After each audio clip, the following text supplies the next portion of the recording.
C'est l'heure de la Brigade, la seule balado 100% francophone qui traite des sénateurs d'Ottawa. Partisans des Sens, à vous de jouer. Bienvenue dans la Brigade.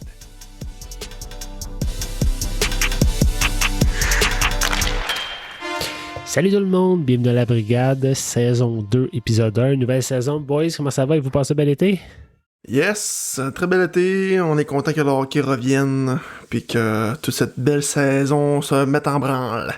Ah oui, passer un bel été, puis tu sais, moi, je suis un gars d'été. Moi, c'est l'été que j'aime. L'été, c'est le camping, c'est la plage, c'est je vis l'hiver pour avoir hâte à l'été. Puis des fois, je me dis, Colin, il faut que je me trouve des choses à aimer plus l'hiver pour avoir hâte à l'hiver, tu sais. Mais c'est dans ce temps-là que je dis, ah ben oui, c'est vrai, il y a le hockey. On recommence à jouer au hockey, on recommence à regarder le hockey, à aller au game de hockey. Fait que vivement le hockey pour nous faire apprécier l'hiver. Camping en masse, Pascal, cet été? Ah oui, toujours. On a une roulotte là, stationnaire. Puis on n'y a pas été autant qu'on aurait voulu cette année, mais on est allé assez souvent pour se gâter. JP, as-tu enjoyé ta poutine du Saguenay en masse? Ah, j'ai pas été un grand fervent de poutine cet été. Je me suis calmé, en fait, tout.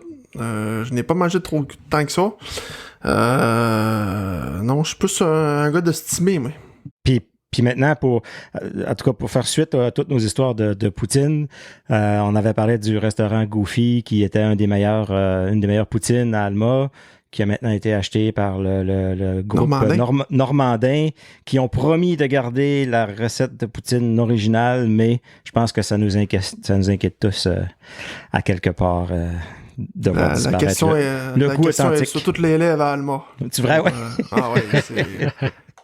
C'est attendu de pied ferme. Moi, les gars, j'ai fait une grosse découverte cette année. J'ai goûté au Red Champagne pour la première fois. Ben oui. Wow. Tous les fois que je descends au Saguenay, ça me prend mon Red Champagne. Wow. Sérieux, là? Ben oui, c'est sûr. Parce qu'on s'entend que c'est du Club Soda un peu plus rouge, là. Ouais, c'est pas pareil.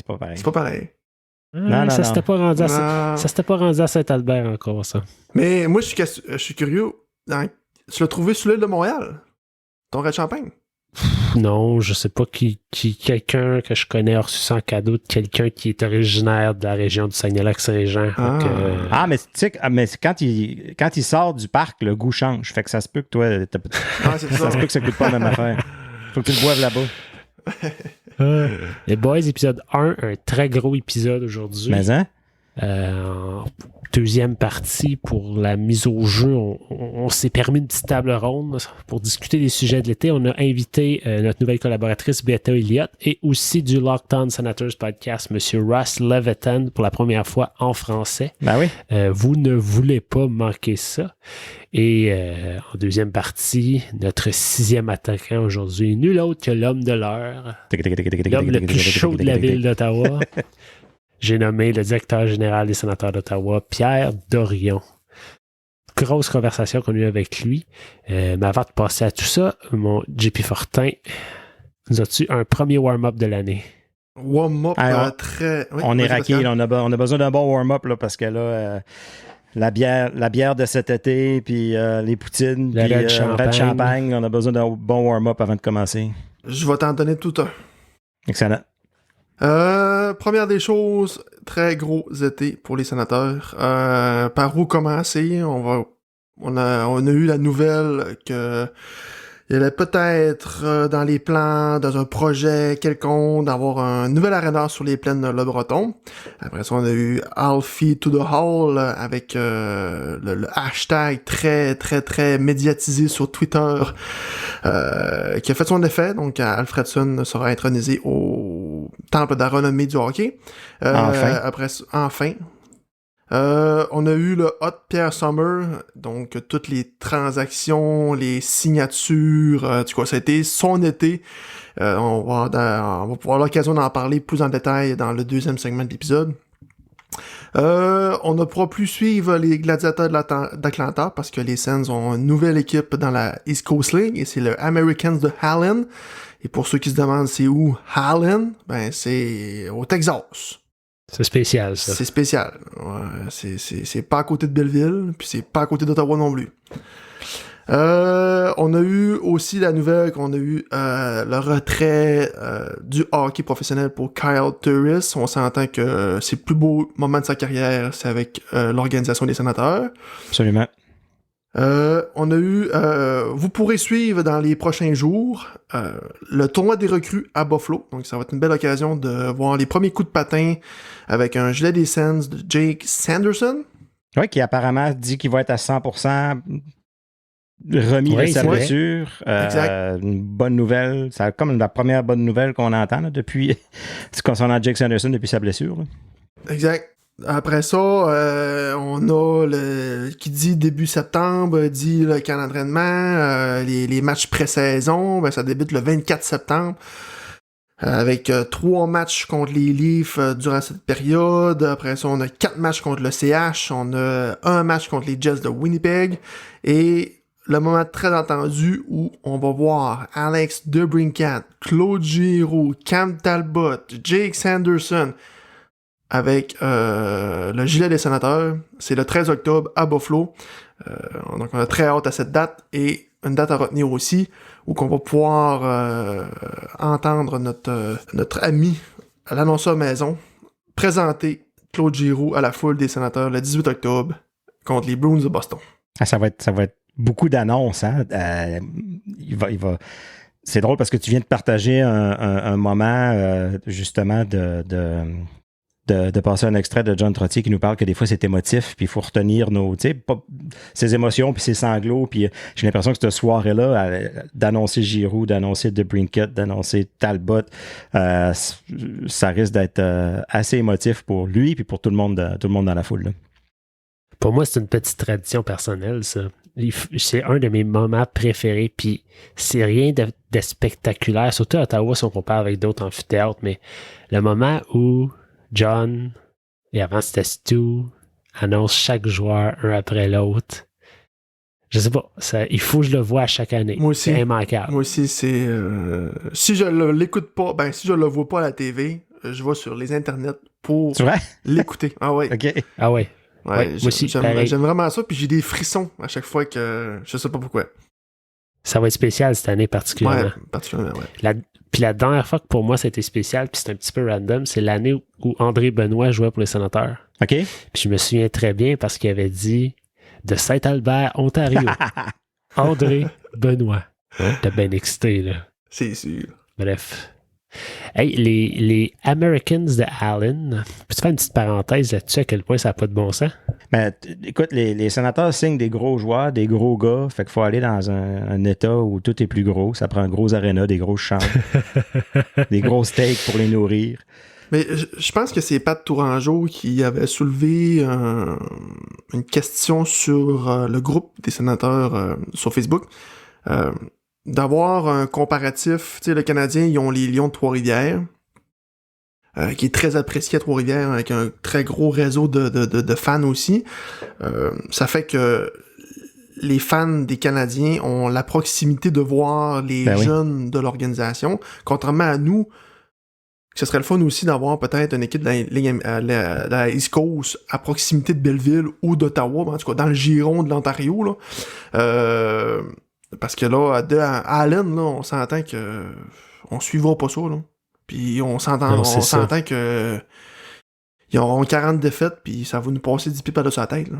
Même Belleville, à la limite, je comprends que par le passé, on dirait qu'il y a comme une mode. Si on regarde, Calgary a ramené son équipe de la Ligue américaine à Calgary. Winnipeg a son équipe de la Ligue américaine à Winnipeg. Montréal a son équipe de la Ligue américaine à Laval. Bon, on va se dire Laval-Montréal, c'est pratiquement la même place.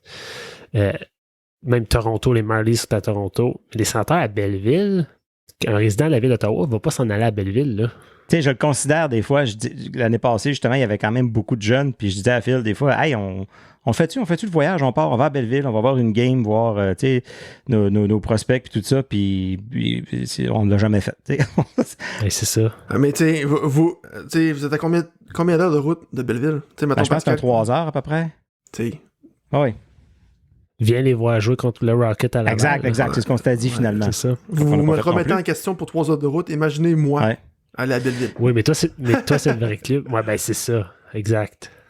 Mais moi, j'ai eu une pensée, il n'y a pas longtemps, j'ai pensé à quelque chose, puis c'est peut-être 100% farfelu, là. Peut-être qu'il n'y a aucun intérêt de notre personne de voir ça, pour voir le jour, mais par le passé, la ville de Cornwall, en Ontario, a eu des équipes de la Ligue américaine. La Ligue nord-américaine. A eu des équipes de la Ligue de hockey junior majeur du Québec, parce que c'est quand même assez proche du Québec. Puis de la OHL. Et je pense de la OHL. Ouais. Est-ce que la ville de Cornwall ne pourrait pas être un endroit où une équipe de la East Coast League pourrait peut-être vivre? C'est pas 100% farfelu. Tu prouves que tu es capable de remplir les amphithéâtres. Là, ça va bien, la ville d'Ottawa. Tu emmènes les sénateurs de Belleville à Ottawa. Tu les appelles les centurions d'Ottawa. Tu trouves un nom là, qui match. Puis tu mets ton équipe de la East Coast à Cornwall. Boom. Hey, t'as accès à tout, là. Effectivement. Je dis ça de même. Je dis ça, je dis rien. C'est pas fou. C'est pas fou. Est-ce qu'il y a un standard au niveau des arénas dans la East Coast League à respecter? Je sais pas. Je sais pas qu'est-ce qu'il y a de l'air. Sûrement. Je sais pas qu'est-ce qu'il y a de l'air à l'aréna de Cornwall non plus, là. Je vais vous poser une question.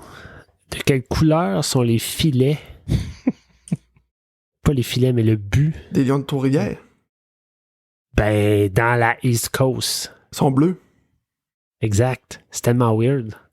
Ah, c'est toutes les équipes? Oui, oui. Ah, moi je pensais que c'était un qu'à Trois-Rivières qui avait mis les Non. parce qu'ils sont en bleu. Non, c'est la norme. OK. Particulier. D'autres sujets qui vous interpellent, messieurs? I'll feed to the hall, est-ce qu'on en parle? Ben, oui. En fait, tout dehors, si ce n'est que l'engouement de la campagne qui a été faite sur Twitter, je n'ai jamais vu Twitter exploser de même. Je pense qu'ils ont été 3e dans les trends sur Twitter à un moment donné. On dirait que...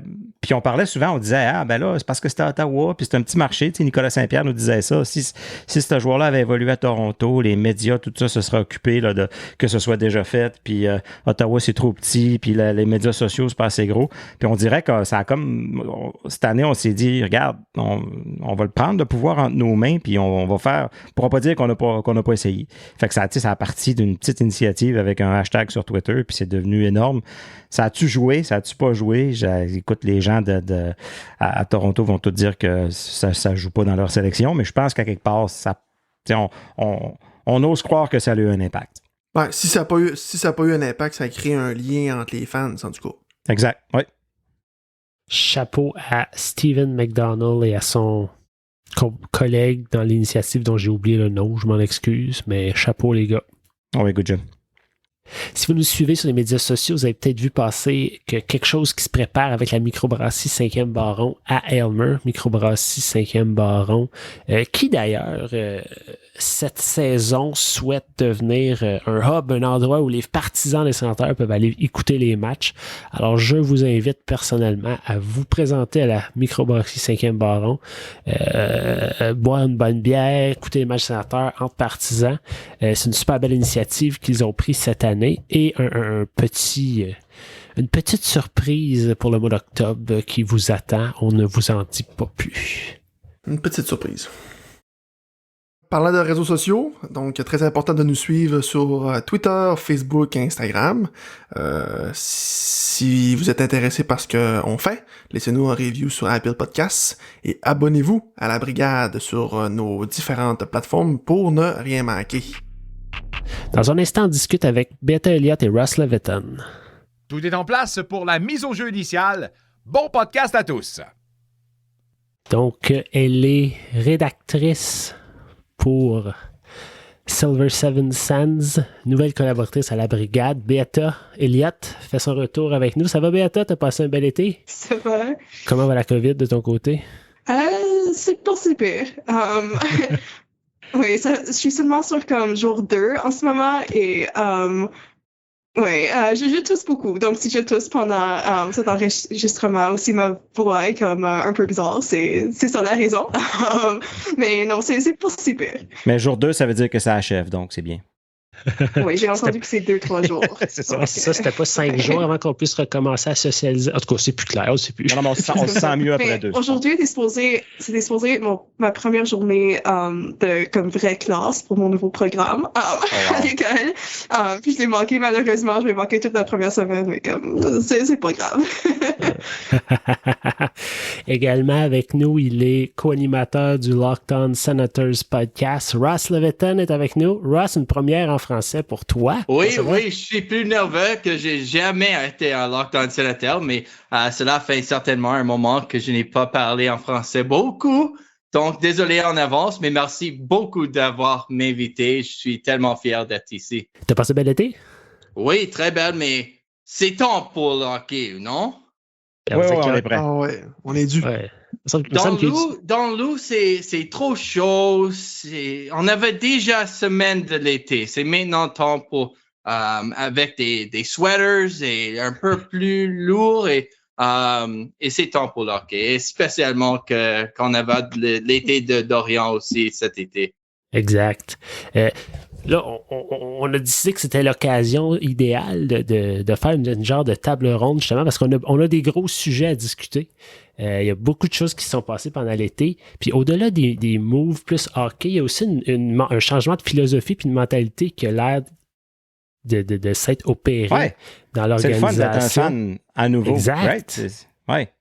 Il y a comme un vent de fraîcheur. Le plaisir est revenu dans la capitale, l'engouement, c'est plus léger. Ça a tellement été lourd pendant des années que là, il y a vraiment un nouveau vent de fraîcheur. Je vais vous demander vos highlights de l'été. C'est quoi qui a retenu votre attention? Mais avant, si vous me permettez, je vais faire un mini récapitulatif. Oh mon Dieu.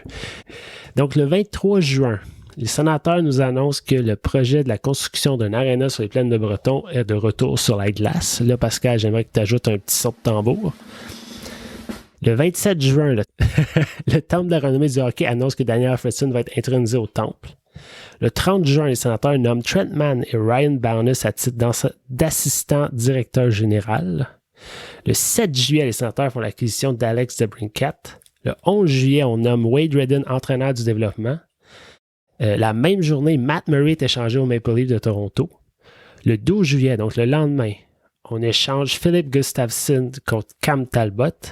Le 13 juillet, on signe Claude Giroux pour 3 ans. Connor Brown est échangé. Le 14 juillet, on signe Josh Norris pour 8 ans. Le 28 juillet, 4 ans pour Mathieu Joseph. Tout récemment, le 5 septembre, on a signé Eric Brandstrom. Es-tu soufflé? C'est quand la dernière fois qu'on a vécu un été de même? Jamais. Jamais. L'été, on se concentrait sur être à la plage, être en bateau, puis on attendait la journée du repêchage, puis c'était le highlight de l'été, notre repêchage. Ben c'est ça, puis on choisissait Tyler Boucher au 10e choix, puis on parlait de ça pendant 4 semaines, là.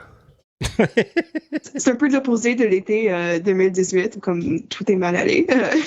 Exact. Ouais.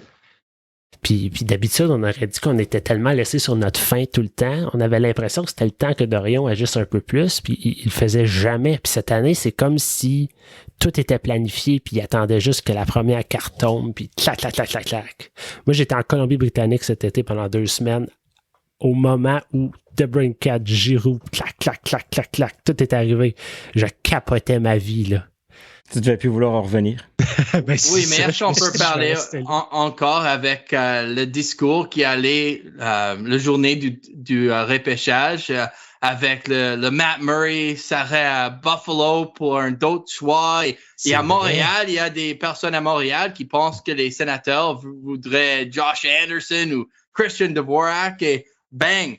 C'est une personne qui a 40 plus 2 fois et 24 ans. Donc, c'est certainement je crois que j'arrive à un tweet à Sen Central, retweet pour dire je m'excuse à Pierre Dorion parce que tout le monde voudrait qu'il résigne, mais après cette chose-là, je crois que c'est très drôle qu'il arrive à dire qu'il t'as dit avec Eugene depuis 4 ans que Giroux est une personne qui cet été il arrive. Ouais. Il arrive, mais quel tourne face pour Pierre Dorion cet été? JP Fortin, ton highlight de l'été? J'en ai deux, en fait. Pour moi, outre l'acquisition de Alex DeBrincat, où que j'ai clairement, quand j'ai vu la nouvelle, sauté dans la rue, crié, mes voisins me regardaient tout croche. Mes deux highlights, je dirais Alfie to the Hall, je pense que c'est un très beau moment pour l'organisation et pour lui. Puis mon deuxième highlight, c'est la renaissance des sénateurs sur les réseaux sociaux. Je pense que c'est très important pour moi quand une équipe de hockey s'associe à son public, donc passe par les réseaux sociaux, que les sénateurs en font un meilleur effort. Contrairement à avant, je pense que c'est un gros plus, puis on le voit la différence, que les partisans sont un peu plus attachés, puis ils communiquent un peu plus avec les Sens là, sur les réseaux sociaux. Ouais, puis au-delà des réseaux sociaux, on voit le Sens, je sais pas comment, je me souviens plus du nom, mais le camion des sénateurs qui se promène, qui va dans des événements cette année. On a vu Claude Giroux faire des apparitions. Il y a vraiment un effort à ce niveau-là. Là. Puis ça fait du bien. Ouais. Béata, qu'est-ce qui a retenu ton attention cet été? Mais j'étais assez chanceuse que j'ai eu la chance d'être au Centre Bell pour le repêchage en tant que média. Oui, hein? Et je me souviens que OK, je sais qu'on a déjà dit de DeBrincat, mais honnêtement, je lisais Twitter à l'extérieur du Centre Bell, en attendant de pouvoir rentrer, right? Et je voyais les rumeurs au sujet de Matt Murray, de tout ça. Et je pense que le moment où je suis entrée dans le Centre Bell, ils ont fait l'échange pour DeBrincat. Donc ça, c'est super cool. Mais aussi, j'ai eu la chance de parler à certains des espoirs des Sens. Malheureusement, j'ai pas eu la chance de parler à Thomas Hamara. Vraiment, les gens m'ont pas dit quoi faire ou où aller, donc j'avais aucune idée que je pouvais faire ça. Mais de voir ce qu'il disait aux médias après qu'on l'a repêché, c'était super cute. Tout ce qu'il disait, au camp d'entraînement et au junior et tout ça, j'ai beaucoup aimé. Et oui, j'ai eu la chance de parler aussi à Jorian Donovan. Donc ça j'ai trouvé super cool. Wow! T'as quoi à nous dire sur ces gars-là rapidement? Thomas Hamara, apparemment, son joueur préféré, c'est Thomas Chabot. Alors ça, je trouve super cute. On se rend compte en leur parlant de ce qu'on entend souvent des gens qui parlent avec que ce soit un jeune, que ce soit un vétéran, c'est que souvent c'est là qu'on fait le lien avec la personne derrière le joueur, puis on entend pratiquement, écoute, 99% du temps que derrière le joueur, c'est une bonne personne, c'est un bon humain. Fait que vraiment, c'est une belle expérience que tu as vécue de pouvoir leur parler comme ça. Là. C'est super cool de pouvoir parler aux espoirs juste quelques moments après qu'ils ont été repêchés. C'est tellement un grand moment dans leur vie. Ils ont tellement hâte de se joindre aux sénateurs. Ouais. Et Jorian Donovan, parce que son père jouait pour les sénateurs, lui, il était partisan des Sens, donc il avait super hâte d'être ici. Oui, c'était super cool. Vraiment cool. Russ, ton highlight de l'été?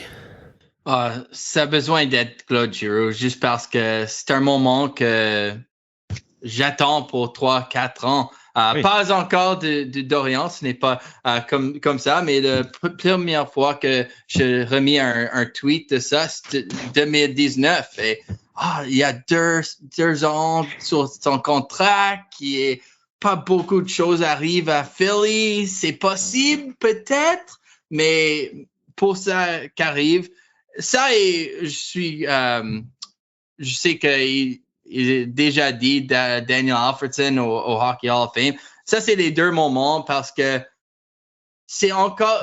Alex DeBrincat, c'est le plus impact, mais pour moi, à 30 ans, il y a des choses de Daniel Alfredson. C'est comment je suis un partisan du sénateur et pour lui avoir cet honneur. Et j'arrive à vivre en Toronto les 5 années depuis l'année passée. Et toutes les années, j'arrive avec mon chandail Alfredson au Hockey Hall of Fame, cela sur front et Young Heart Street. Of Enemy Territory. Heart of Enemy Territory. C'est ça, Pascal. Et j'arrive là et je prends des photos, mais pour ça que ça arrive vraiment être ici, c'est quelque chose que you can't take it away. C'est là pour maintenant, pour demain. Je peux prendre mes enfants un day. Ça, c'est le joueur que j'aime it made me fall in love with Ottawa hockey. Donc, c'est quelque chose que c'est très spécial pour moi. Puis Claude Giroux, tu as parlé de Claude Giroux, au-delà du joueur qu'il est. Oui, mais pour moi, c'est un joueur que je suis regardé quand il a avec les Olympiques. Donc, pour exact. lui, c'est là où je m'en vais. La passe sur la palette au département marketing que Pierre Dorion a fait en faisant l'acquisition de Claude Giroux, là. Oui. Surtout dans une saison où le Canadien entame sa reconstruction, entre guillemets, c'est pas clair pour personne vraiment. On ne s'attend pas à les voir ben haut dans le classement.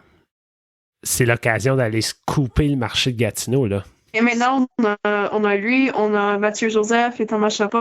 On a pas mal beaucoup de francophones, donc ils peuvent quand même utiliser ces trois ensemble, je sais pas, pour des vidéos de quoi. Travis Harmonic, pour pas oublier. Harmonic, on l'ajoute aussi dans la gang. J'ai oublié. Là, on est excités, mais vos prédictions pour cette année, c'est quoi? Hey Pascal, je t'ai pas demandé ton highlight de l'été encore. Mon highlight de l'été, moi, je vais être cheesy un peu, mais mon highlight de l'été, c'est le sourire de gamin de Pierre Dorion. Le bonheur qu'il a eu cet été là, à faire ces annonces-là, à faire ces acquisitions-là. Écoute, ça fait tellement longtemps qu'on le voit fâché, frustré, qui est interviewé. Tu sais, il est interviewé, puis on lui pose des questions difficiles. Il est obligé de faire des moves difficiles. Il échange nos joueurs préférés. Il nous brise le cœur aux partisans. Là. Ça nous fait mal, puis c'est lui qui a fait ça. Puis tout ce qu'il peut nous dire, c'est croyez-moi, on a un plan, on va, tu sais, croyez-moi, ça va arriver à un moment donné. Puis là, cet été, c'est un après l'autre. Le vidéo que les Sens ont posté quand Claude Giroux arrive avec son petit bonhomme. Puis Pierre Dorion le voit arriver, il est giggly comme un enfant. Là. Il est wouhou, il est tellement content, il est tellement heureux. C'est de voir cette face-là, puis ça va de pair avec ce que je disais en entrée de jeu. C'est le nouveau vent de fraîcheur qu'on vit, puis on va vers l'avant, puis on va vers du positif, puis c'est juste du bon, tu sais. Fait que c'est comme l'espèce de cerise sur le Sunday avec tout ce qui est arrivé cet été. Là. Oui, même après qu'il a oublié son nom, juste comme... Oui, aussi, oui. Juste comme les Flyers a fait dans son repêchage. Oui. C'était Bobby Clark qui a tourné... Who are we picking? Ouais. C'est trop drôle, ça. Et pour faire encore, parce que tu sais que Connor Brown est un nom qui c'est sur le brain de Pierre Dorion cette journée. Depuis 2 heures plus tard, il a échangé à Washington. Donc, pour lui appeler Connor, numéro 28 aussi. Et, c'est trop drôle, ça. Oui, c'est ça. Merci. Je voudrais dire ça, mais je ne sais pas dire en français. Donc, merci, Pascal. Le genre de malaise qu'on a tous vécu quand on a vu la vidéo de Claude Giroux qui recevait son chandail sénateur, mais qui n'avait pas de numéro derrière. C'est comme, attends un peu, là.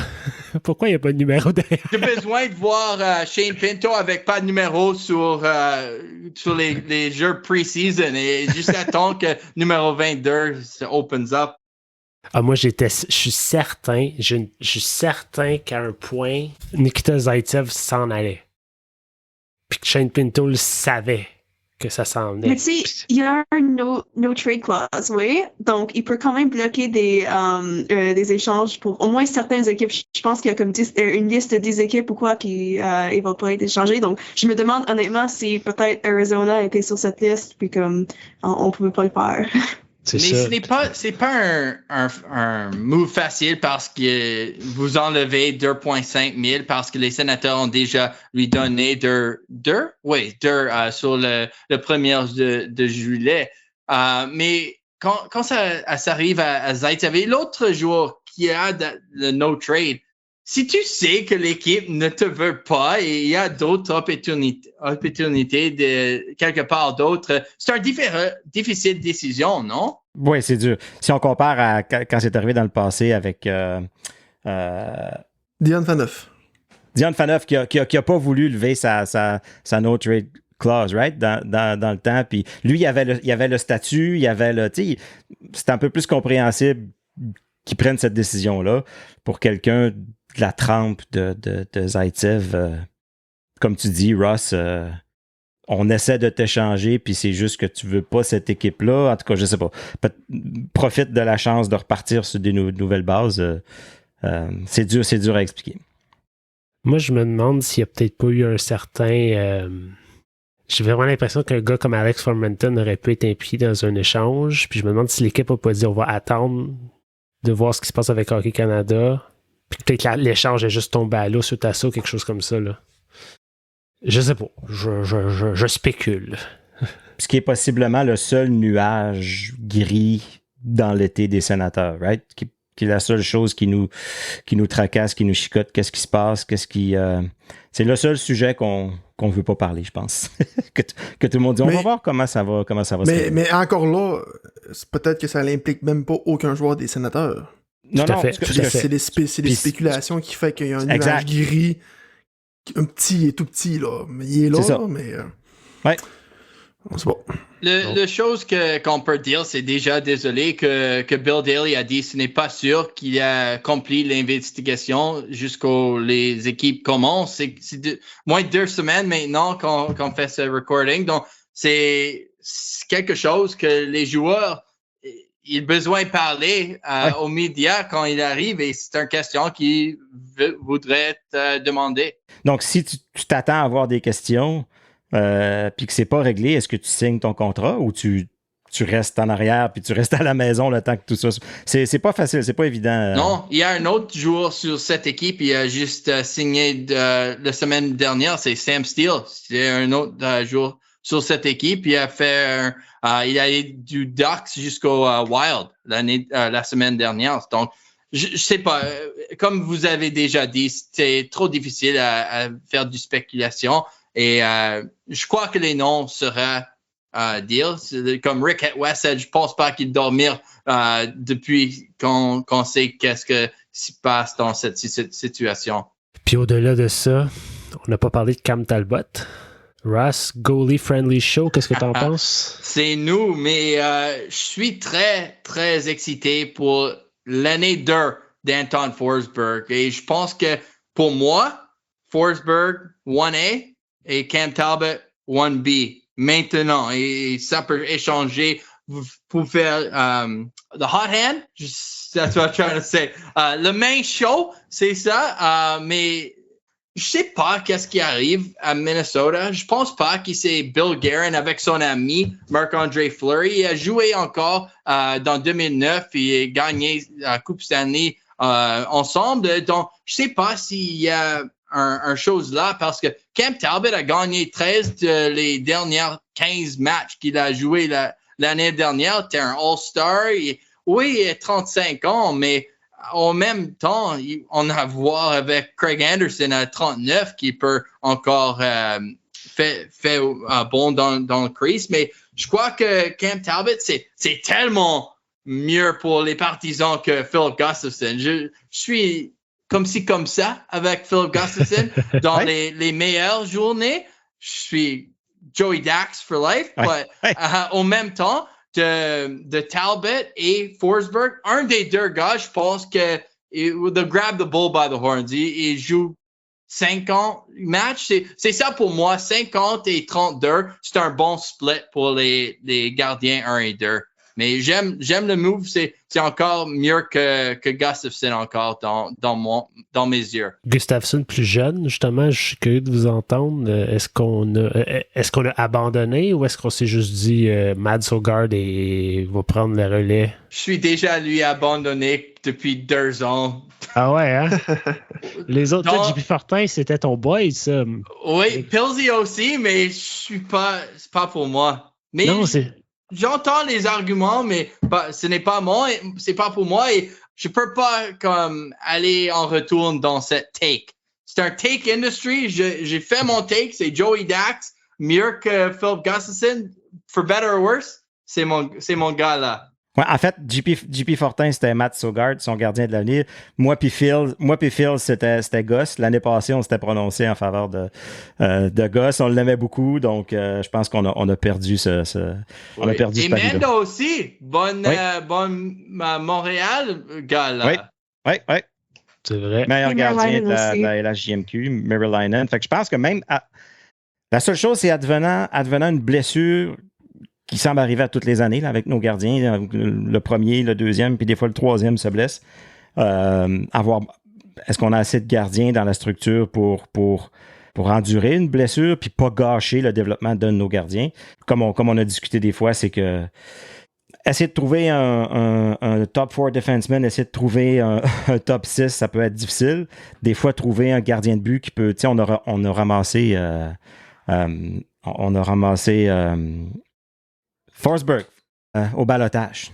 Donc, des gardiens, ça se trouve. Mon point, c'est que des gardiens, ça se trouve un peu plus facilement pour venir combler un manque pendant la saison. Je suis prêt. Et honnêtement, ils ont tellement d'options différentes que comme on ne sait jamais si un des gardiens va comme soudainement bien jouer dans la LNH. Les gardiens, c'est tellement bizarre. Puis je trouve que les Sénateurs, comme non, ils n'ont pas de gardiens comme jeunes qui se sont vraiment prouvés à la LNH, mais ils ont quand même assez d'options jeunes que si quelque chose arrive, c'est pas la fin du monde si on a besoin de comme tu sais d'amener Sogard ou Merlainen ou Mando ou n'importe qui d'autre comme juste pour jouer quelques matchs et voir si ça va bien ou s'ils ont besoin de plus de temps comme dans les autres ligues. Je crois que c'est Brent Wallace qui a dit les Coyotes, s'ils envoient Chychrun quelque part, il veut un gardien qui est jeune. Et pour moi, c'est Merlainen. C'est ça.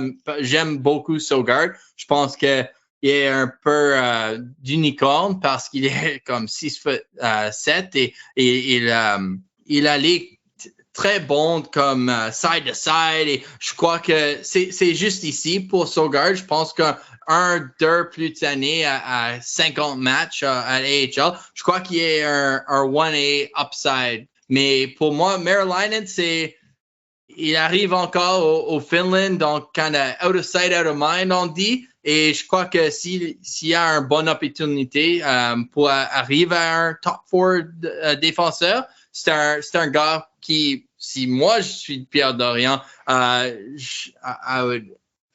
j'arrive à essayer d'inclure Merlainen dans ce trade. Je vais vous poser une question. Je veux une réponse de chacun de vous. Match d'ouverture. En même temps? Idéalement pas. OK. Sinon, ton montage va être compliqué. Match d'ouverture des Sénateurs contre les Sabres de Buffalo. Talbot ou Forsberg? Beata. Honnêtement, ça peut être n'importe qui. Je vais dire Forsberg juste parce que c'est lui qui a comme fini la saison l'année dernière. C'est évidemment comme évidemment on y croit vraiment parce qu'on lui a donné comme je pense un contrat de 3 ans. Donc je dirais Forsberg, mais honnêtement je pense que ça va être vraiment comme Forsberg et Talbot qui vont comme partager le filet au cours de la saison. Pas vraiment comme un premier puis backup, tu sais. JP Fortin. Même chose pour moi avec ce qu'on a vu de Forsberg dans la dernière saison au niveau statistique, malgré une équipe qui est négative dans sa fiche. Pour moi, Forsberg est, comme Ross a dit, est le 1A présentement et Talbot est le 1B. Et fait que c'est sans aucun doute pour moi que le premier match de la saison, c'est Anton Forsberg devant le filet. Pascal? Alors, c'est plate si je dis Forsberg, mais tout le monde va dire Forsberg. C'est unanime. Je pense que c'est unanime. Là, tout le monde a un peu le même... écoute, pourquoi? La question, ce serait pourquoi mettre Talbot? Parce que pour son statut, pour son expérience, pour son... Moi, je pense qu'il faut récompenser... écoute, il a été bien récompensé déjà, là, monétairement, Forsberg. Je pense qu'on lui a déjà dit merci. À moins... À moins... Dépendant du camp d'entraînement, peut-être? Ouais, c'est ce que j'allais dire. À moins qu'Anton Forsberg connaisse un camp d'entraînement catastrophique. Là, tu te poses des questions. Ouais. Est-ce que je commence avec lui, sachant qu'il y a eu des matchs difficiles en camp d'entraînement? Là, ça serait la seule possibilité, mais sinon, Anton Forsberg.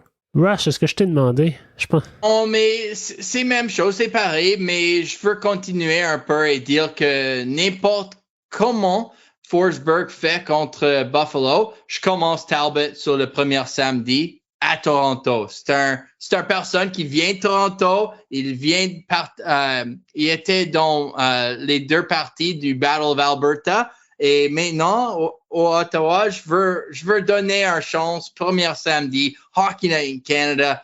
Donc, j'arrive Forsberg contre Buffalo, Talbot contre Toronto. Et le meilleur commence le premier jeu à Ottawa. Ça, c'est comment je fais si je suis DJ Smith. J'aime ça. En terminant, notre 4e défenseur top 4 promis depuis 2 ans, est-ce qu'on va l'avoir cette année? JP, tu dis non? Non, je pense que je pense que DJ Smith, TSN 1200, il l'a dit, je crois, qu'il est très à l'aise avec la défensive qu'il a présentement.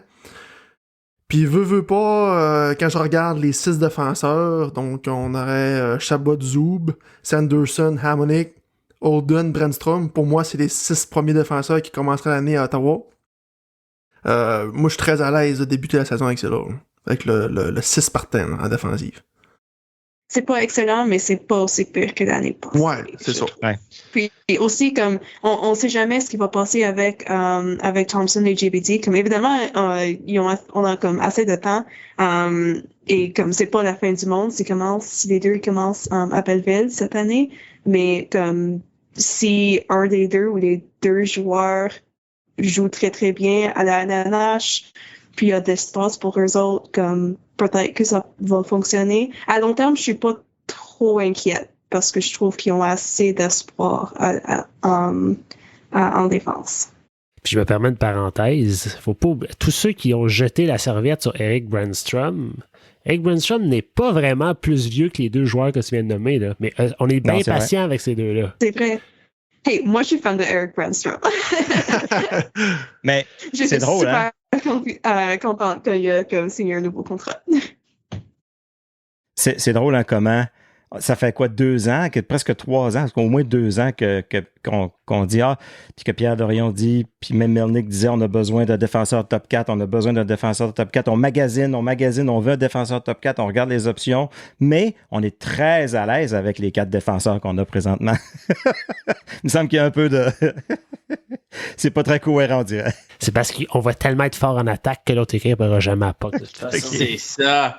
J'ai vu quelque chose aussi aujourd'hui que dit Brandstrom à attaque. Et je fais rire de ça, mais c'est trop drôle parce que tout le temps, aussi tôt que repêchage, c'est tout le temps que les sénateurs, il y a comme c'est toujours les personnes qui est big, strong, peut-être un moins fort à patiner, mais il est trop fort en tout autre. Je pense que Tyler Clevin, Tyler Boucher, il y a beaucoup d'autres exemples. Brady Tkachuk aussi, tout le monde veut Philip Zadina là-bas. Mais le plus grand échangé qu'il fait, il arrive à Eric Brandstrom, un défenseur à 5 pieds 9. C'est trop drôle à moi. C'est opposite de qu'est-ce qu'on pense les sénateurs veulent dans les autres. Je pense que Nick Hague, c'est un défenseur à Vegas à ce temps-là, que pas pour tout le monde, mais pour les sénateurs, que je pense que c'est une personne qui arrive à. Donc, je pense que c'est drôle maintenant et tout le monde a déjà. Moi, je pense que j'ai pas. Qu'est-ce que c'est le mot? Il dit throw the towel à Eric Brandstrom. C'est pas moi 100%, mais cette année ici, il y a du arbitration après cette année. C'est beaucoup de pression. Une grande année pour Eric Brandstrom. Je peux pas compter sur un mec des personnes qui a plus pressure de Eric Brandstrom. C'est DJ Smith et je pense que c'est tout. Moi, je pense que, en tout cas, petite parenthèse pour Brandstrom, moi, je le vois pas. Je l'ai pas vu. Je pense pas que c'est le genre de gars qui carbure à la pression puis qui cherche ça. Puis je pense que cette année, la pression va être très, très lourde. Puis le seul qui peut lui donner sa chance, c'est DJ. Puis depuis des années qu'on dit que je pense pas que Brandstrom est dans le moule de ce que DJ recherche comme défenseur. Mais tu sais, est-ce que... je fais une sous-question à travers tout ça, là. Est-ce que Brandstrom, contre lui, a un statut d'espoir phénoménal parce que Pierre Dorion nous l'a vendu comme un espoir phénoménal? Fait que c'est contre lui qu'il y a de la pression envers ses attentes. Parce que si Pierre Dorion nous aurait pas dit c'est l'échange d'une vie que je viens de faire. Plus beau jour de sa vie, ouais. Plus beau jour de sa vie, quand il a envoyé Mark Stone à Vegas. Peut-être qu'on n'aurait jamais mis autant de pression puis autant d'attente envers ce gars-là. Mm-hmm. Mais même s'il dit pas ça, c'est quand même le joueur qui a obtenu dans l'échange. On l'aurait fait l'association quand même, je pense. Oscar Lindbergh, excusez-moi. Cette deuxième ronde épaisseur, c'était Igor Sokolov. Donc, ce n'est pas tout, c'est pas tout perdu. Mal, mais encore Mark Stone, c'est un bel joueur, mais il y a aussi la même chose qu'Alfredson avec le dos. Donc, on ne sait pas qu'est-ce qui se passe là pour les années prochaines. Je pense qu'il y a 5 années plus à 9,5. Donc, c'est un risque, mais c'est un risque que j'ai encore pense que c'était bon pour les sénateurs autant et c'est désolé qu'ils ne peuvent pas faire ça avec Mark Stone. C'était un joueur j'aimerais regarder beaucoup de temps. Oui, définitivement un joueur qui aurait pu aider les jeunes au début. Oui, c'est ça. Mais non, c'est Claude Giroux. Oui, 100%. Gang, un gros merci d'avoir participé à notre table ronde. Beata, Ras, est-ce que vous avez un petit mot pour la fin? Comment est-ce qu'on peut vous suivre? Comment chacun votre tour? OK, ben moi, on peut me suivre sur Twitter c'est Beata qui est Beata. Et aussi, vous pouvez lire ce que j'ai écrit sur Silver Seven Sands. Puis je voulais te demander, Beata, est-ce qu'il y a des potins sur les mascottes cet été? Ça, on sait pas. Je dois parler à Poppy. Oui, on n'a pas. On n'a pas fait on n'a pas enregistré de podcast, ça fait comme assez longtemps, mais on va voir si ça recommence ou non. Super. Ras, on peut te suivre sur Locked On. Oui, c'est ça. Et aussi, Beta, c'était un plaisir enfin la chance de te discuter avec vous. Et les gars, oui, c'était Locked On Sénateur. Et je suis déjà embarrassé de voir à quel point votre anglais c'est très mieux de mon français. Mais c'est un plaisir d'être ici. Et j'aime beaucoup ce que tu fais pour la communauté francophone. C'était tellement bonne idée. Et j'aime écouter. C'est un quelque part. Je peux comprendre français très bien, mais comme tu sais, quand je parle ici, j'ai pas beaucoup de temps à pratiquer, mais j'aime beaucoup de te suivre. Donc, plus de succès pour vous autres. I really appreciate what you guys do. So, thank you very much. Moi, honnêtement, je vais te dire, je trouve que ton français est excellent. C'est pas vrai, mais... Puis je veux te remercier honnêtement parce que je connais tellement d'anglophones qui le comprennent puis qui sont capables de le parler, mais ils sont tellement gênés, ils sont tellement insécures par rapport à ça. Ouais, c'est ça. Je le dirai pas trop fort. Donc, je parle comme un idiot en anglais, donc ce n'est pas trop difficile pour moi. Je suis très confiant, mais je n'ai pas très bon grammaire et tout ça, mais j'apprécie notre invite ici tellement. Merci beaucoup, les gars. Merci à toi. Merci à vous autres. Dans un instant, on reçoit le directeur général, Pierre Dorion. On entame les dernières minutes de jeu. La brigade déploie son 6e attaquant. Pierre, cet été, tu as littéralement enflammé la ville d'Ottawa, on va se le dire. Il y a plein de t-shirts qui ont été créés en ton honneur. Je ne sais pas si tu en es conscient. On va commencer par te demander. Comment a été ton été? J'ai passé un très bel été. Et oui, je suis conscient qu'il y a eu des gelées, des t-shirts faits à mon honneur, mais j'aimerais mieux qu'il y ait des gelées, des t-shirts faits à mon honneur après la saison qu'en début de saison. Ouais, ben ça devrait bien se passer. As-tu pu te reposer un peu au moins cet été? Ou? Pas beaucoup. Ah ouais. La semaine passée, peut-être de lundi à jeudi, j'ai pas rentré au bureau, j'ai pas ouvert mon ordinateur trop. J'ai joué quelques rondes de golf. Mais c'est quand même été un été assez chargé dès la saison qu'elle a fini, des réunions pour du recrutement amateur professionnel, la planification, engager 2 nouveaux assistants gérants. Ouais. Donc, c'était quand même un été surchargé. ça se calme un peu de cet ici, mais il y a encore du travail à faire. Puis, tu as parlé des deux assistants, Trent Mann et Ryan Bowness. Qu'est-ce que tu peux nous dire sur eux autres? Qu'est-ce qu'ils apportent à ton équipe rapidement comme ça, en tant qu'individu? Ces deux-là, c'est deux êtres spectaculaires. C'est deux êtres qui sont très intelligents. Trent était avec nous auparavant. Oui. Donc, il méritait cette promotion et tout le travail qu'il a fait dans le recrutement amateur. Puis Ryan, c'est quelqu'un qui était en charge du recrutement professionnel à Pittsburgh. Et c'est quelqu'un que je peux vous dire qui connaît bien la Ligue nationale. Qui connaît bien tous les joueurs dans la Ligue nationale de la Ligue américaine. C'est cette sorte d'appui-là que je voulais. Et puis en même temps, c'est quelqu'un qui est très intelligent, qui va savoir comment bien faire la papasserie de bureau, comme on dit. OK. Moi, une affaire que j'ai aimée à propos de lui, c'est dans la vidéo que les sénateurs ont publiée quand Claude Giroux est arrivé avec son petit garçon. On l'a vu qu'il s'est agenouillé, qu'il a jasé avec le petit garçon. Ça a l'air d'être quelqu'un de très humain, de très sympathique aussi, là. Oui, comme tu dis, c'est quelqu'un de très sympathique, très humain. C'est quelqu'un qui vient d'une famille de hockey avec son père, Rick Bowness, qui était le premier entraîneur-chef des Sénateurs. Donc, c'est quelqu'un qui a joué dans la Ligue américaine, dans la Ligue puis dans la Ligue de l'Ontario, pardon. Puis, c'est quelqu'un que, aussitôt que l'entrevue... des entrevues comme ça, pour moi, c'est pas des entrevues d'une heure, là. C'est des entrevues de plusieurs heures. Je pense que j'ai passé au-dessus de 4 heures avec, presque 5. Je veux pas vous induire en erreur, là. Je pense que ça s'est même rendu à 5 heures. Donc, on apprend à connaître l'individu, puis plus l'entrevue avançait, plus que je savais que c'était pour être un candidat très important. Tu as parlé de son père, ça a l'air d'être quand même une affaire de famille dans l'organisation. On sait que ton père était dépisteur avant. Les frères Trent et Troy Mann qui sont dans l'organisation. Puis on le voit, on dirait qu'on le voit avec les joueurs aussi. Tout le monde a l'air d'avoir un petit lien quelque part. Comment tu vis ça? Est-ce que c'est une valeur importante pour l'organisation? Non, mais je pense que ça peut être une valeur qui vient en bonus. Quand tu travailles avec quelqu'un que ce soit le père, le frère, a déjà travaillé dans une organisation de hockey, je pense qu'ils comprennent peut-être un peu plus les choses.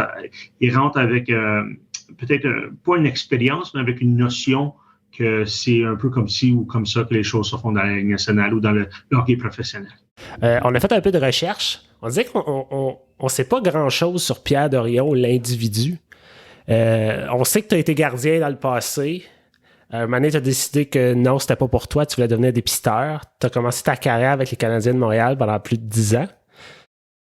Dirais-tu qu'aujourd'hui, avec le recul, les Canadiens de Montréal auraient eu intérêt à te garder? Non, j'ai passé un beau 10 ans avec les Canadiens de Montréal. Vous pouvez me demander n'importe quelle question personnelle. J'ai rien à cacher. Mes 10 ans avec cette organisation-là, c'était mon premier pas dans la Ligue nationale. C'est toute une organisation. Je reçois toujours la meilleure chose, à part quand on joue contre eux autres. C'est pas plus une organisation préférée qu'une autre. J'en ai une que j'aime beaucoup, puis il y en a 31 autres que c'est nos adversaires, mais il y a quand même un respect mutuel parce qu'on essaie tous d'avoir le même travail. Moi, Pierre, je suis curieux de savoir, est-ce que ça a fait partie du processus de ta carrière de devenir directeur général un jour, ou bien tu t'es dit au début, je suis recruteur-chef, puis si je fais ça, je vais être très heureux. Puis quand la possibilité est arrivée d'être directeur général, est-ce que ça faisait partie de ton processus, ou bien c'était comme une surprise? Au début de ma carrière, si tu m'aurais dit que j'aurais été DG dans la Ligue nationale, j'aurais dit je l'ai tout bien gros, parce qu'il y en a juste, mais en ce moment, il y en a juste 32. À ce moment-là, on était, je pense, à 20 quelque chose DG quand j'ai commencé. Donc, j'ai commencé par être dépisteur. Par la suite, je suis devenu dépisteur-chef. Par la suite, je suis devenu directeur du personnel des joueurs. Par la suite, je suis devenu assistant-gérant. Puis pas avant que je devienne assistant-gérant que vraiment mes pensées de devenir directeur général étaient vraiment... moi, j'ai toujours cru qu'on met nos efforts dans nos tâches que notre travail doit déterminer et les faire à le mieux de nos habiletés. Et puis, de là, c'est pas rien que je pensais. Quand même, quand j'étais jeune, je me voyais jamais comme DG dans la Ligue nationale. c'était comme tu disais, il y a 32 postes de directeur général dans les nationales, mais ça fait quoi être directeur général veut pas dans sa ville natale, originaire de la région? Ça doit quand même être spécial, veut pas? Oui, c'est très spécial. Puis surtout cet été, les fois que j'étais au restaurant ou les fois que quelque chose avec mes enfants ou que je vais chemin du gaz ou je vais à l'épicerie, les gens sont superbement gentils. Puis même quand ça allait un peu moins bien, les gens de notre région à Ottawa, là, surtout dans mon coin de la ville, sont énormément gentils lorsqu'ils me voient. Puis, bonne chance. On se dit, des fois, c'est pas toujours facile. Puis, si vous êtes en reconstruction, mais là, les gens étaient vraiment, vraiment chaleureux cet été. Ben, tant mieux. Avec raison. Puis, dirais-tu que ton background de dépisteur t'aide en tant que directeur général ou est-ce que ça te nuit à certains égards? Est-ce que ça t'apporte quelque chose que d'autres n'auraient pas, par exemple? Ben, je pense que mon background en tant que dépisteur m'aide à évaluer les joueurs.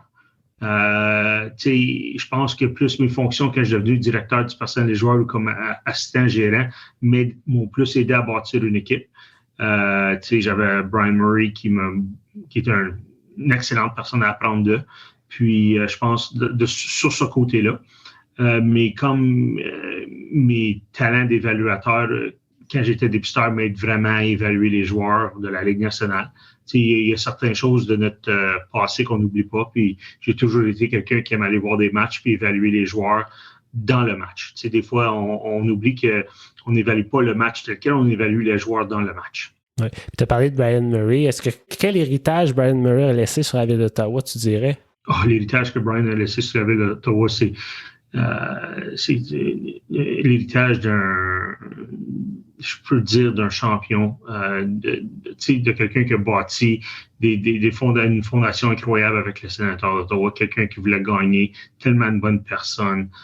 Même à la fin, lorsqu'il l'a fait, il parlait beaucoup de son cancer pour pouvoir aider les gens, à aller se faire vérifier la prostate.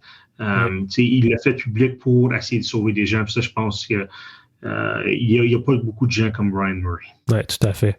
Je reviens en arrière. Tu rejoins les Sénateurs d'Ottawa en 2007.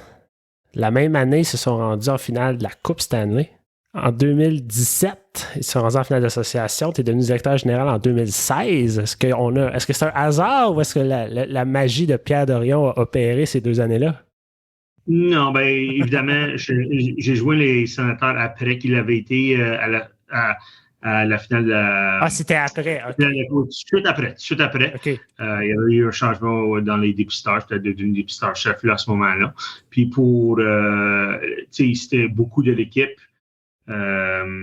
était de Brian en tant que DG, mais j'ai fait au-dessus de 10 transactions pour améliorer l'équipe. Puis, je pense que c'était un peu la magie de Brian et de Pierre combinés ensemble qui a fait qu'on a pu avoir... Et il faut qu'on donne crédit à Guy Boucher aussi. Il a fait un très bon travail à sa première année avec nous. Puis c'est quoi tes plus beaux souvenirs de ces séries-là de 2017? Sans aucun doute, la première chose, c'est le retour de Clark MacArthur. Ouais. Il s'avait fait frapper au camp d'entraînement, avait subi une commotion et avait revenu avant la fin de la saison, juste quelques matchs avant la fin de la saison. Par la suite, sans aucun doute, le jeu de Craig Anderson et le jeu de Erik Karlsson. Erik Karlsson sur une jambe était notre meilleur joueur et Craig Anderson a été simplement spectaculaire. Et pouvoir vivre, on n'oublie jamais notre première série qu'on a gagnée, pouvoir gagner à Boston, le 6e match, c'était quelque chose que je pense que lorsque moi écrire un livre, il va définitivement avoir un chapitre juste sur ce soir-là. En plus, c'était Clark MacArthur qui avait scoré le but gagnant, si je ne me trompe pas, là. Non, c'est bien ça, j'appelais, oui, exactement. Donc, juste, on met tous ces éléments-là. Je me rappelle après le match, il y a quelque chose qui me sent mal. Habituellement, les DG, on se met disponible pour donner la main au DG. Puis, j'étais avec Nicole Anderson, la femme de Craig. Puis, je devais aller donner la main à Don Sweeney et je n'étais pas disponible pour le faire. Mais en même temps, je voulais tellement donner du temps à Nicole parce qu'elle avait passé à travers de son cancer. Et donc, c'était un peu... Il y a tellement de place que j'avais besoin d'être, mais c'était vraiment une soirée spéciale. Wow. Pierre, l'année suivante, en 2018, vous avez annoncé la reconstruction. En commençant, je dirais, par le premier gros move, puis je n'irai pas trop en détail, qui a été d'échanger Erik Karlsson. Par la suite, il y a des Mark Stone et Jean-Gabriel Pageau qui ont parti. Puis aujourd'hui, avec le recul, on regarde ça pour se dire, bravo, l'équipe d'aujourd'hui est excitante puis tout. Mais à l'époque, il y a beaucoup de partisans qui ont eu mal, qui ont eu de la peine, on ne se le cachera pas. Puis c'est plate à dire, mais veut pas, à chaque clou qu'on recevait, c'était un peu toi qui nous l'annonçait. Puis je sais qu'il y a quand même des gens qui ont été, on va se le dire, qui n'ont pas été gentils à ton égard tout le temps. Mais veux pas, ça demeure un travail. Puis toi, en tant qu'individu, comment tu te sens dans tout ça? Comment tu as passé à travers les dernières années qui n'ont pas été faciles pour personne, veux pas, là? On savait que la reconstruction, c'était pas pour être quelque chose de facile. C'est pour ça que j'ai signé ma première extension de contrat à ce moment-là. Et puis, je n'ai signé une deuxième juste l'été passé parce qu'on sentait qu'on était sur la voie. Mes patrons sentaient que l'équipe était sur la voie. Donc, sinon, c'est pas facile toujours de donner des mauvaises nouvelles, échanger des joueurs populaires. Mais il faut qu'on regarde aussi, est-ce que ces joueurs-là étaient prêts à signer à Ottawa? Il y en a d'entre eux qui ne voulaient pas faire partie d'une reconstruction. Donc, pour nous, on devait faire la meilleure chose pour l'organisation. Plusieurs de ces échanges-là ont été bons. Il y en a qui ont été un peu moins bons. Tu sais, des fois, il faut qu'on regarde en temps donné. Tu sais, des fois, c'est beaucoup, c'est aussi simple, c'est un système économique, l'offre et la demande. Tu sais, des fois que la demande pour certains de ces joueurs-là n'était pas aussi bonne que d'autres. Donc, le retour pouvait être moins bien. Donc, c'était pas plaisant toujours d'annoncer des mauvaises nouvelles, mais je me disais toujours que des années comme cette année, par ce moment ici, on serait une équipe qui pourrait aller au prochain échelon. Puis, c'est ça qu'on espère faire cette année. Moi, Pierre, j'ai une question. Quand vous avez établi le plan de reconstruction avec votre équipe, est-ce qu'il y a eu un événement ou une éclosion d'un joueur que vous n'avez pas vu venir, mais pas du tout, ou un joueur qui est devenu disponible, qui a changé la trajectoire de la reconstruction? Non, c'était plus qu'on voyait avec cette équipe-ci que l'année d'avant, on avait été en finale de conférence, à un match de, tu sais, un surtemps d'aller à la finale de la Coupe Stanley. Et puis, tu sais, on avait fait un échange pour Matt Duchene, qu'on considérait comme un premier centre de la Ligue. Et puis, on voyait que les choses n'étaient pas en place pour nous être une équipe qu'à toutes les années, on pourrait aspirer à... Tu sais, comme je dis, quand il y a certaines équipes dans la Ligue qu'on sait que, quoi contre la situation, lorsque la rondelle tombe en début de saison, ça va être des équipes qui vont faire une série. Puis c'est ça qu'on voulait aspirer. On ne voulait pas une équipe qui fait une série une année, ne la fait pas l'autre. On met un peu des situations band-aid. Donc, à 10 échelons, pardon. Donc, pour nous, c'était plus qu'on va avoir une équipe. Ça va nous prendre quelques années à avoir cette fondation-là spéciale. On sait qu'avec un bon jeune noyau, un bon noyau qu'on devrait faire les séries à toutes les années. Et je pense qu'on est vers ce chemin-là. Mais pendant ces années-là, on a souffert, nos partisans ont souffert, on a souffert, les joueurs ont souffert, mais là, je pense qu'on est sur la bonne voie. Le moral au sein du noyau cet été, j'imagine que tu dois être en contact avec les gars régulièrement. Ça ressemble à quoi l'atmosphère? Oui, je suis en contact avec, surtout, je pense, je dirais plus le groupe de vétérans, le groupe de leadership que je dirais que je suis plus en contact avec, mais pas sur une base régulière. Je laisse beaucoup ça à mon entraîneur. Okay. Lui, il a, tu sais, moi puis DJ, on se parle à l'été à presque à tous les jours, même à tous les matins, j'ai son appel entre 8h et 8h30. Puis on se parle des choses. Des fois, c'est pas du hockey, des fois, c'est juste de la vie, qu'est-ce qu'il lui fait.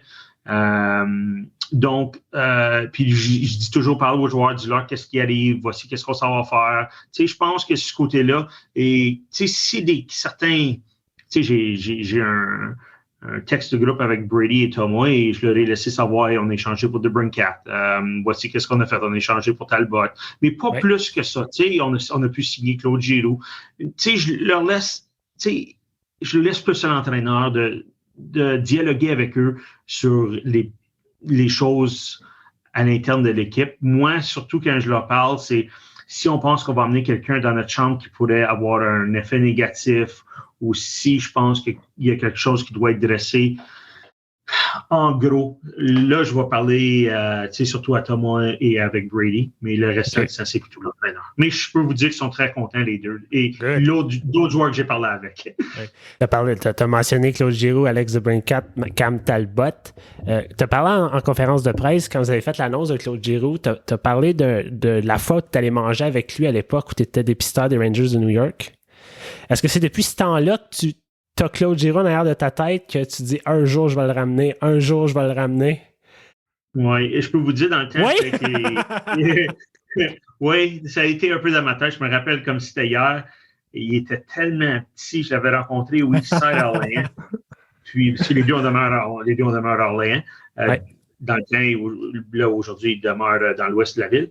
Je l'avais amené, je ne me revenais pas comment il était petit, mais avec les Rangers, j'étais son plus grand partisan. Et puis, je me rappelle quand on n'a pas passé sur lui, j'étais tellement en maudit. On avait pris un autre joueur que, tu sais, après le repêchage cette journée-là, après, on m'avait donné son gilet parce qu'on prépare des gilets pour tout le monde. Puis, c'est drôle parce que je voulais le donner, mais c'est un gilet des Rangers avec l'année du repêchage et Giroux en arrière. Mais j'ai déménagé quelques fois, je ne le trouve pas. Mais j'ai toujours eu, je pense que les dépisteurs des Rangers, Don Maloney me le dit toujours, on savait comment tu l'aimais, le dépisteur-chef au moment, Gordy Clark. Les gens, ils savaient comment j'étais un gros partisan de Claude Giroux. Je me rappelle cette année-là, je ne me trompe pas, je l'avais vu 13 fois. Il y avait eu 9 matchs superbes. Puis les 4 matchs qui n'avaient pas été superbes, c'est des journées où est-ce qu'ils jouaient un back-to-back. Puis je disais ça dans mes rapports. Je vois 9 matchs superbes, 4 matchs où il était moyen, mais il n'était pas fort physiquement. Donc, puis avec le montant qu'il jouait, je vais inquiéter pas, une fois qu'il trouve sa force naturelle, ça va être une vedette dans la Ligue nationale. Et par la contre, pour les Flyers, c'était quelque chose de bien. Maintenant, pour les Sénateurs, ça va être quelqu'un qui va pouvoir nous aider. Et en tout cas, le 28 avec le chandail noir lui va très bien. Oui, il va très, très bien. Il y a Josh Norris et Mathieu Joseph aussi qui ont signé des contrats cette année. Au-delà de leur performance sur la glace, qu'est-ce que tu peux nous dire sur ces deux gars-là? Dans la chambre, dans l'atmosphère qu'ils apportent? Josh est un peu plus sérieux que Mathieu, et on ne prend pas ça de la mauvaise manière. Josh est quelqu'un qui, dans notre noyau de jeunes, est un morceau central. C'est quelqu'un qui prend très à cœur la game de hockey, qui est un étudiant de la game de hockey, qui est au courant d'autres équipes, d'autres centres. C'est quelqu'un qui veut toujours s'améliorer, que ce soit les mises en jeu, son lancer qui est superbe, son jeu de passe, son jeu défensif. Donc, c'est quelqu'un qui a une très bonne personnalité, toujours en général en train de sourire. Mathieu Joseph, c'est quelqu'un de spécial. C'est quelqu'un qui a une superbe de personnalité. Le montant d'énergie que Mathieu Joseph apporte à notre chambre, sa bonne humeur, c'est un gars que les gars aiment être alentour de lui. C'était un bon ajout à notre chambre et sur la glace pour nous. Julien, j'ai pas peur de le dire quand je parlais avec Julien Brisebois pour cet échange-là. J'avais 9 équipes qui m'avaient contacté au sujet de Nick Paul. Julien était le dernier, était la 10e équipe qui m'a contacté. Puis quand il m'a lancé son nom, il m'a demandé, puis on se parlait en français, c'est peut-être le seul que je parle en français avec. Julien, il dit, qu'est-ce que ça a de l'air? Il va, je suis dans le driver's seat. Je vois, tu es dans le driver's seat, tu as parti les clés, laisse-moi juste retourner à d'autres équipes, mais on sait un échange qu'on peut se faire. Ah, good. Pierre, on sait qu'il faut que tu nous quittes bientôt, mais en terminant, j'ai une dernière question pour toi. Et la question qu'on se pose tous. Qu'est-ce qu'il y avait dans le drink que tu as lancé dans la loge? C'est bien simple. Durant les matchs, je me sens mal pour ça. Habituellement, mon tempérament est un peu mieux, mais de la manière qu'on avait perdu ce match-là, j'avais pas aimé ça. Même si on n'était pas dans les séries, je pense que c'était pour établir qu'est-ce qu'on voulait faire la saison passée. C'est tout simple que ça. C'est de l'eau chaude ou de l'eau froide avec du citron et de la lime. Oh, Au moins, c'était pas un Coke diète qui aurait pu tout tâcher, là. Fait que c'était pas si mal. Pierre, un immense merci de nous avoir donné un peu de ton temps.